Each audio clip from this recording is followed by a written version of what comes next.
Hey everyone, YouTube, Fired Up Trucker here. Fired Up Trucker here. And see, Friday,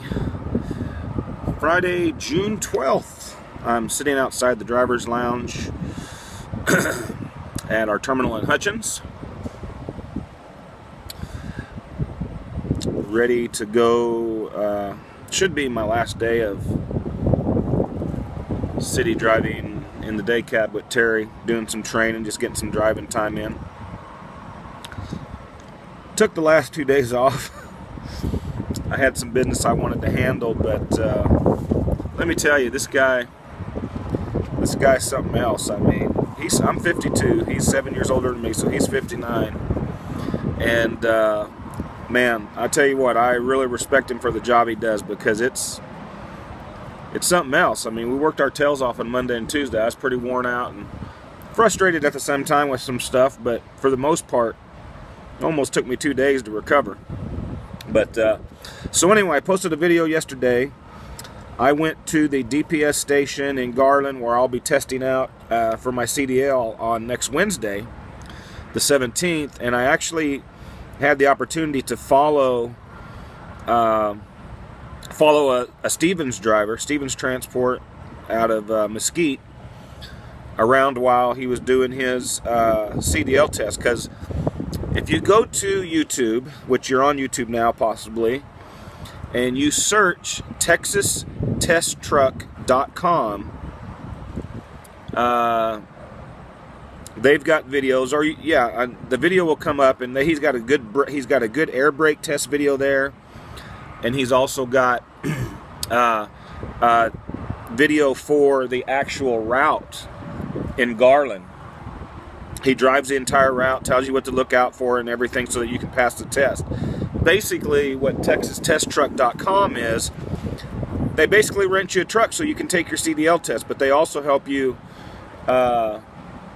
get your, they have like the test questions and stuff like that you can get, and just they can help you do it, like get your CDL within 3 to 7 days, depending on how good you are at studying and taking the test and getting through that. Not an issue with that. It could be a great thing to do to get that CDL, because once you get that CDL is yours. Now, you're still going to need training if you've never driven before. So you're either going to have to go to a roadmaster and get trained, maneuvers or whatever, or you're going to need to find a company like I did with Knight, who has the CDL sponsored training. Now, I'm still paying for my training, but you don't have to pay for it up front. You pay for it once you start driving and you get out on your own. Then they start taking it out of your check. But anyway, back to the subject. How bad do you want to pass your test the first time? Do your due diligence. I've been watching those videos on the brake test and the Garland route test that they use for almost 3 years. When I first started looking at going into trucking, of course I didn't do it every day since then, but especially since I've been back the last couple months and I made the decision to go into trucking. I literally passed my pre-trip test in Texas online. At the DPS, when you take your pre-trip in Texas, you actually do it on the computer, like it's part of your written test. You don't have to do a pre-trip with the examiner around your truck like a lot of states have you do at your examiner's office the day that you test out.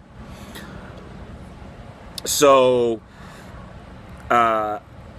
when I went in, I didn't know that when I went in to take that written test, and I hadn't even studied the book on the pre-trip, but I watched 2 different videos on pre-trips, probably 50 times a piece at least, and I'm not kidding you. So I had all that knowledge in there from watching those videos, and I passed that test. I only missed 2 on it. So that's one way that you can study. I think that you should hit the book too, of course. And then on the driving, I did the same thing. I've watched so much, I had it in my head, it's almost like I could do it in my sleep. Well, I wanted to make sure that the video that TexasTestTruck.com had posted was still the correct route.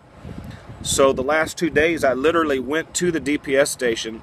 The first day, I just missed it. I got there, I think around 11 o'clock, and there was no trucks lined up. There was a Stevens truck out front that was coned off, but I think he had already taken the test or something, I don't know, and then they took off. But I literally drove the route in my vehicle, my personal vehicle, like 5 times.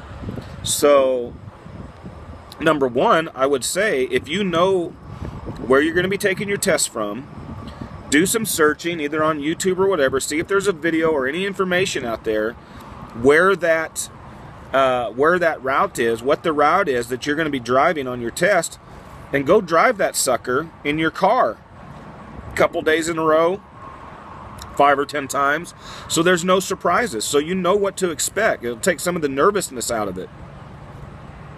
The idea is you want to pass that CDL the first time. I certainly do. Back in the 90s when I got my B class CDL, I passed it the first time.